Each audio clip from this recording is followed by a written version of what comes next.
Cinema రిలీజ్కి సంబంధించి ఆ టికెట్లు ధరలు పెంచి ప్రభుత్వం జీవో విడుదల చేసింది. దీన్ని సవాల్ చేస్తూ కూడా హైకోర్టులో పిటిషన్ దాఖలు చేయడం జరిగింది. పాదూరి శ్రీనివాస్ రెడ్డి ప్రస్తుతం ఉన్నారు మనతో పాటు. ఒకసారి మాట్లాడదాం. సార్, ఏం జరిగింది సార్ ఈరోజు హైకోర్టులో పుష్ప సినిమాకి సంబంధించి? అంటే ఈ ప్రభుత్వము ఒక మెమో ఇచ్చింది. ఒకటి 4 అంశాల మీద.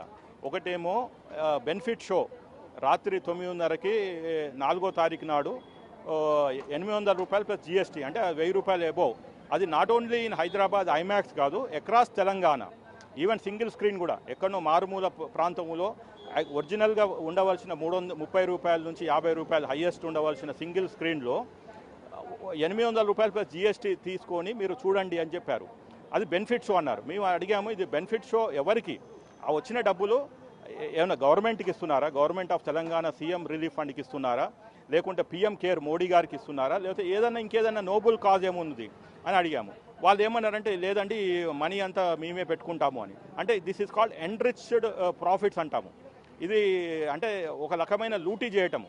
ఏదో మనలో ఉన్న ఒక వ్యసనాన్ని ఇప్పుడు ప్రభుత్వం ఏదైతే కాపాడవలసింది వాళ్ళు ఇట్లా చేస్తున్నారు. సరే, సినిమాకి హైప్ ఉండొచ్చు, కాకపోవచ్చు, అది వేరు. అది దాని భవిష్యత్తు రేపు ప్రేక్షకులు తేలుస్తారు.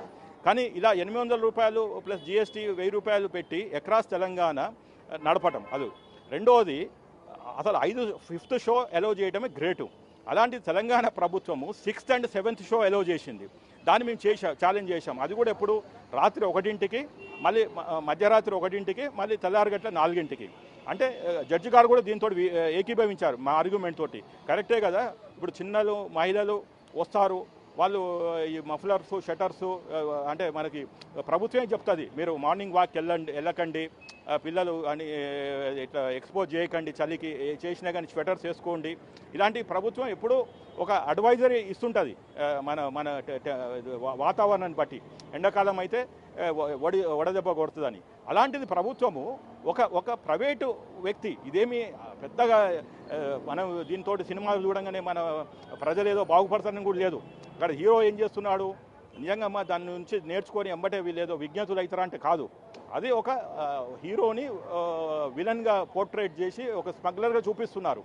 అది అసలు ఆ హీరో కూడా ఎందుకు యాక్సెప్ట్ చేసిండో నాకు అర్థం కావట్లేదు.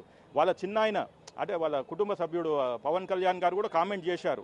ఏది ఇంటర్నేషనల్ కాన్ఫరెన్స్లో అదే deputy CM and forest minister of Andhra Pradesh పోయినప్పుడు చెప్పాడు. ఎందుకంటే వాళ్ళ అన్నని ఉద్దేశంలో పెట్టుకొని మెగాస్టార్ని ఆ రోజుల్లో 80లో 90లో అడవి దొంగ ఇలాంటి సినిమాలు ఏంటంటే అడవిని కాపాడేవాళ్ళు హీరోలు.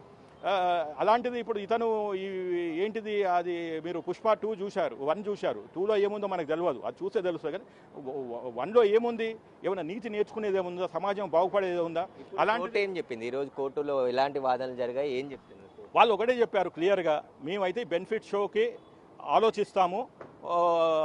మీరు అంటే వాళ్ళ తరపున మైత్రి మూవీస్ తరపున వాళ్ళు వచ్చిన అడ్వకేట్ ఏమని అంటే, నేను డైరెక్షన్ తీసుకుంటాను, ఈ మనీ ఎక్కడ పోతుందో మాకు తెలియదు అని. సో అక్కడ కోర్టు చెప్పింది, సరే నువ్వు ఇన్స్ట్రక్షన్ తీసుకునిరా, ఒకవేళ ప్రైవేట్ ఈవెంట్కి మాదిరిగానే ఇది ఆర్గనైజ్ అయ్యి ఎక్కడ ప్రభుత్వానికి డబ్బు ఒక నోబుల్ కాజ్కి వెళ్ళకుంటే మాత్రము మేము ఈ అమౌంట్ ఫ్రీజ్ చేస్తాము అన్నారు. I have every right to get that data, if not today afterwards also అని చెప్పాడు.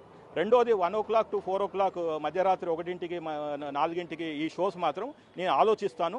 దాని మీద ఇలా ఆర్డర్ పాస్ చేసేటప్పుడు అంటే he has not given speaking order dictated in the court, because దీన్ని కొన్ని వివిధ కోణాలని తోటి చేయాలి కాబట్టి ఇవాళ ఈవినింగ్ లోపల ఆర్డర్ ఇస్తాము. ఇది కూడా చూస్తాము 1 o'clock 4 o'clock షోస్ అవసరమా లేదని. ఇంకా మూడోది, భారీ ఎత్తున డబ్బులు పెంచడం. ఇంతకుముందుకు దేవరా సినిమా ఉంది హై బడ్జెట్ అంటే, ఇంకా కొంచెం ముందరికి వెళ్తే కల్కి ఉంది. ఇవి దానికి మ్యాక్సిమం 200 ఇంక్లూడింగ్ జిఎస్టీ పెంచారు ఈవెన్ ఐమాక్స్లో. ఇది వీళ్ళు రెండోది వారం 10 రోజులే, 7 days 5, 7, 10 days. అలాంటిది ఇప్పుడు వీళ్ళు ఏకంగా 18 రోజులు పెంచారు. అంటే 5వ తారీఖు నుంచి 23వ తారీఖు దానిక వాళ్ళకి ఈ జియో పర్మిషన్ ఇస్తుంది.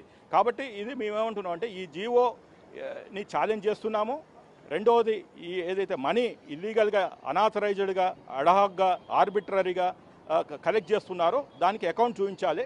ఎందుకంటే ఇవాళతోటి ఈ కేసు అయిపోలే, ఈ కేసు ఇవాళ ఓన్లీ స్టార్టింగ్ కాబట్టి నోటీస్ సర్వ్ అయింది. మైత్రి మూవీ వాళ్ళు దీనికి వాళ్ళ ఒక కౌంటర్ దాఖలు చేయాలి. It's a long way. ఇవాళ మూవీ ప్రేక్షకుడు డబ్బులు పెట్టి సినిమాకు పోయినా ఆ డబ్బులు ఎక్కువ అని కోర్టు అనిపిస్తే మళ్ళీ తిరిగి మైత్రి మూవర్స్ బ్యాక్ ఇవ్వవలసిన బాధ్యత ఉంటుంది. అప్పటిదాకా మా పిటిషనరు ఆయన తరఫున నేను ప్రజల క్షేమము, తెలంగాణ ప్రజలు, బలహీన వర్గాలు, ఎందుకంటే 800 రూపాయలు ఇది నాట్ ఏ జోక్.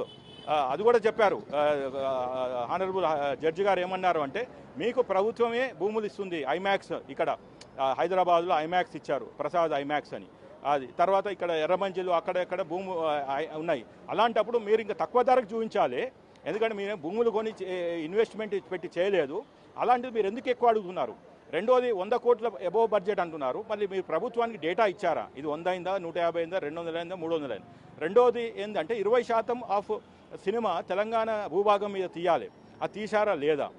అట్లా ఉన్నాయి 2-3 ఈ ఉంటేనే ఈ సినిమాకి ప్రైజు. విచారణ ఎప్పటికీ వాయిదా వేసింది?